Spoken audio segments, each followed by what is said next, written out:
दोस्तों, आज फिर से भूतिया ट्रेन की दर्दनाक और खौफनाक डरावनी कहानी में आपका बहुत बहुत स्वागत है। इस कहानी में हर मोड़ पर खौफ और सस्पेंस है जो आपके रोंगटे खड़े कर देगा। यह कहानी इतनी रोमांचक है कि आप इसे सुनने के बाद भूल नहीं पाएंगे, इसलिए अंत तक बने रहिए। कहानी शुरू करने से पहले आपसे एक छोटा सा अनुरोध है। अगर आप चैनल पर नए हैं तो कृपया वीडियो को लाइक करें और चैनल को सब्सक्राइब कर लें। तो चलिए बिना किसी देरी के कहानी को शुरू करते हैं। कल्पना कीजिए कि आप एक ट्रेन में सफर कर रहे हैं। अचानक आपके सामने बैठे लोग एक एक कर गायब हो रहे हैं। उनकी जगह वही लोग दिखाई देने लगते हैं जो आपसे पहले इस ट्रेन में यात्रा कर चुके थे, लेकिन अब वे मृत हैं। तभी आप देखते हैं कि एक डाकू भीमसेन, जो बहुत ही क्रूर था, ट्रेन के इंजन के पास खड़ा है। उसके हाथ में एक बड़ी सी तलवार है और वह आपको घूर रहा है, मानो अगले ही पल वह तलवार आपके गले पर चलाने वाला है। उसकी आंखों में इतनी नफरत और क्रोध है कि आपके रोंगटे खड़े हो जाते हैं। यह कहानी एक ऐसे सफर की है जहां मौत और आत्माओं का खेल चलता है। हर मोड़ पर सस्पेंस और डरावनी घटनाएं आपका इंतजार कर रही हैं। क्या दिव्या इस भयानक ट्रेन से बच पाएगी या फिर वह भी उन आत्माओं का हिस्सा बन जाएगी? जानने के लिए वीडियो को अंत तक देखें। यह कहानी दिव्या नाम की लड़की की है, जो मिर्जापुर गांव की रहने वाली एक सीधी सादी लड़की है। वह अपने माता पिता से दूर शहर में पढ़ाई करने आई थी और बेहद होनहार छात्रा थी। उसके अच्छे स्वभाव का लोगों पर काफी अच्छा असर पड़ता था। कॉलेज का फाइनल साल था, परीक्षा खत्म हो चुकी थी और दिव्या काफी फ्री थी। फिलहाल उसके माथे पर पढ़ाई को लेकर किसी भी प्रकार की चिंता नहीं थी। परीक्षा के कुछ दिनों बाद दिव्या ने वापस रामपुर जाने का निर्णय लिया ताकि वह अपने माता पिता और पुराने मित्रों से मिल सके। उसे अपने गांव से दूर शहर आना बिल्कुल पसंद नहीं था, लेकिन पढ़ाई के चलते उसे यह करना पड़ा। शहर में उसने काफी दोस्त बना लिए थे जो उसकी अच्छी तरह से देखभाल करते थे। पढ़ाई में वे दिव्या की हर तरह से मदद करते थे। फ्लाइट में बैठी दिव्या खिड़की के बाहर देख रही थी। उसे काफी अच्छा महसूस हो रहा था। अचानक से बहुत ही जोरदार बारिश शुरू हो गई। एक अनाउंसमेंट में कहा गया कि खराब मौसम के कारण फ्लाइट को पास के शहर में लैंड करना होगा और उनके आधे पैसे लौटा दिए जाएंगे। यह सुनकर दिव्या हैरान परेशान हो गई। उसे कुछ समझ में नहीं आ रहा था कि वह क्या करे। फ्लाइट नसीरपुर में लैंड हुई। पेपर वर्क पूरा करने के बाद दिव्या एयरपोर्ट से बाहर निकली और मिर्जापुर के लिए ट्रेन से जाने का निर्णय लिया। स्टेशन पर पहुंचने के बाद उसने सोचा कि ट्रेन से सफर करना ही बेहतर होता। वह स्टेशन में जाकर एक बेंच पर बैठ गई और ट्रेन का इंतजार करने लगी। तभी एक बूढ़ी औरत उसके पास आई और कहा, बेटी, चाय पियोगी? इस बरसाती मौसम में चाय पीने से कुछ आराम मिलेगा। दिव्या ने खुशी खुशी उनकी बात मान ली और उनसे चाय खरीद ली।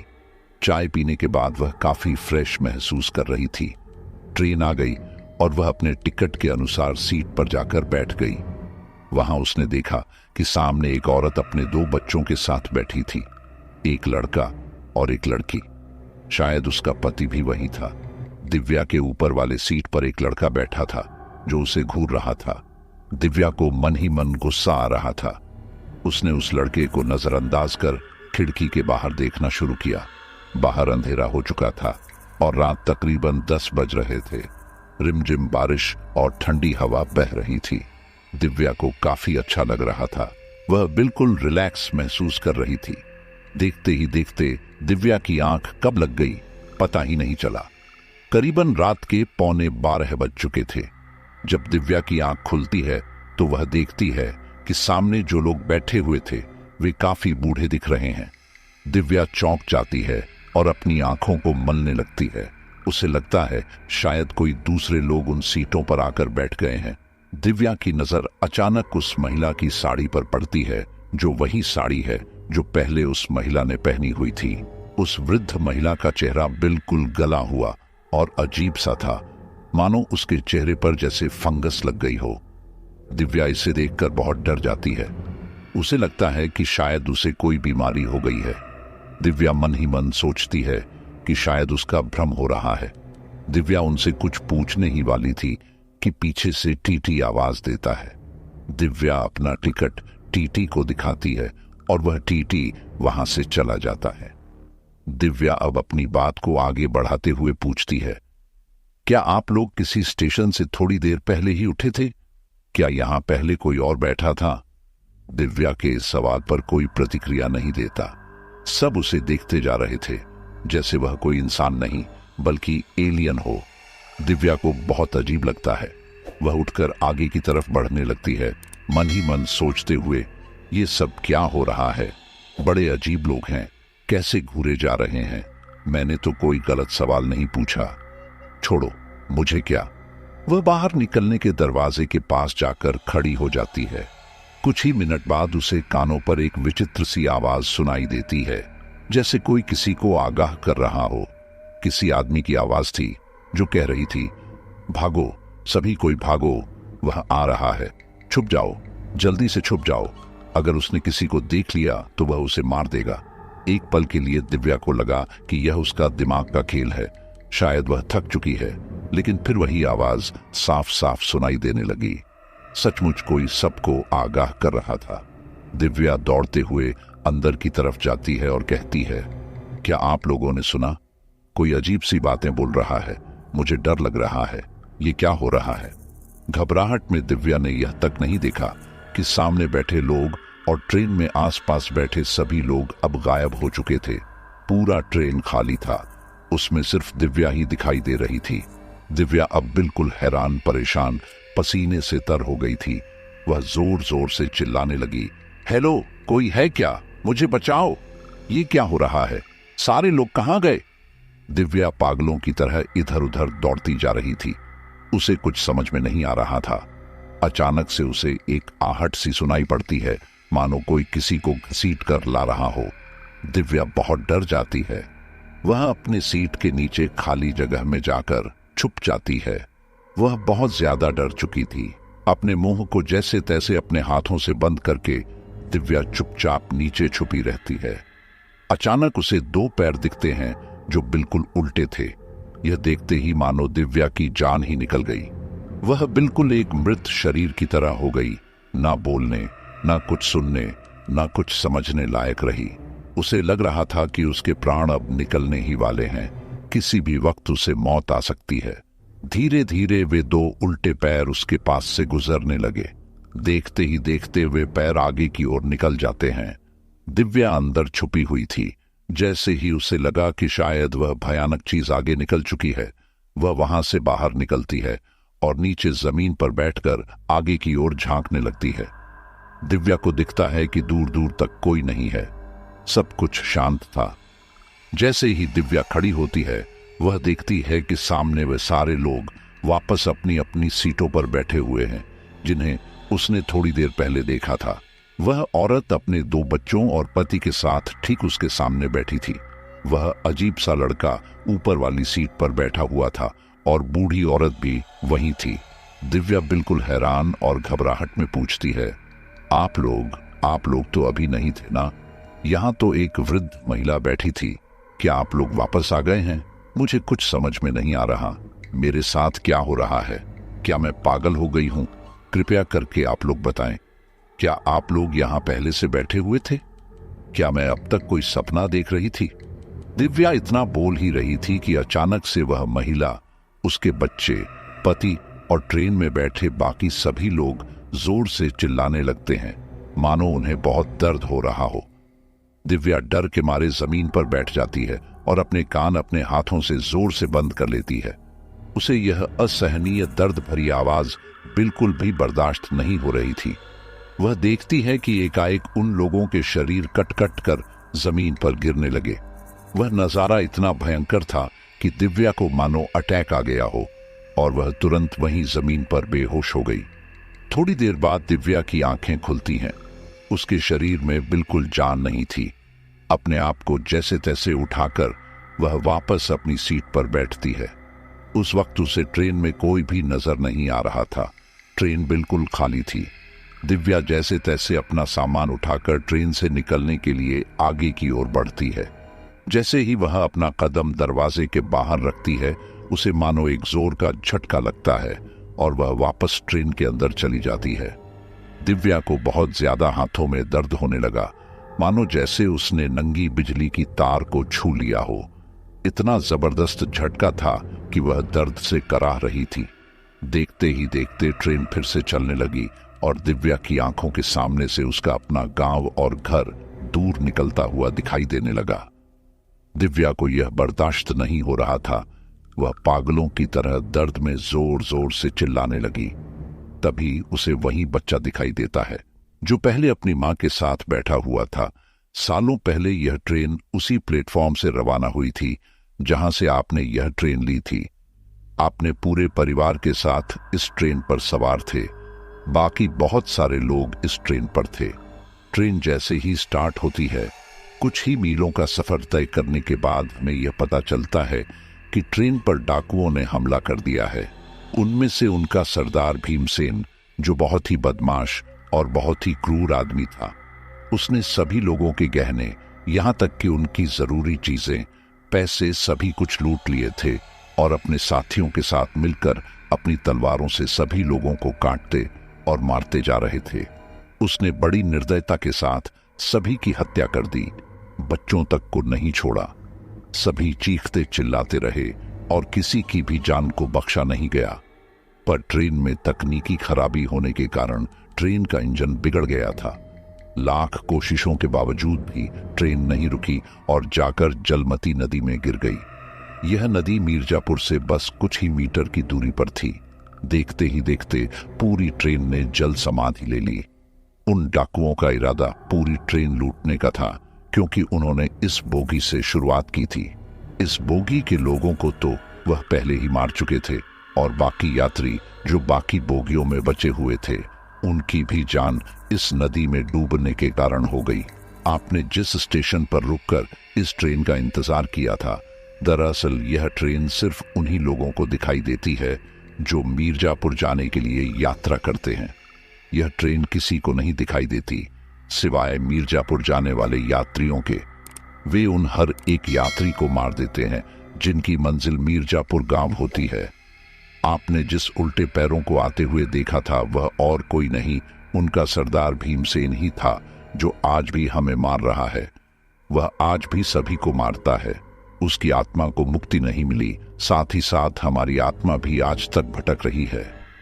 दिव्या को मानो सांप सूंघ गया हो। उसे अपनी मौत अब अपने सामने दिखाई दे रही थी। उसे कुछ समझ में नहीं आ रहा था कि वह क्या करे। उसने उस बच्चे से पूछा, क्या इस चीज का कोई हल नहीं है?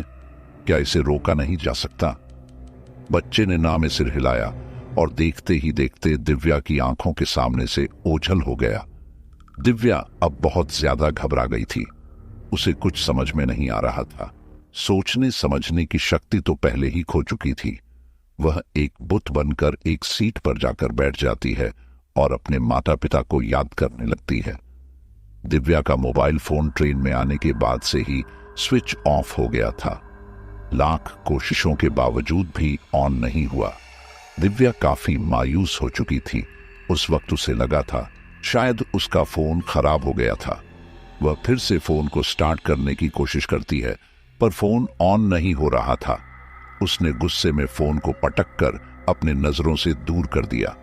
अचानक उसका ध्यान अपने बैग की तरफ जाता है और उसे याद आता है कि घर से निकलते वक्त उसने अपने बैकपैक में सभी जरूरी चीजें रखी थीं, जिसमें एक साफ बैग में गीता भी थी, जिसे वह हर रोज पढ़ती थी। दिव्या को उम्मीद की एक किरण दिखाई दी।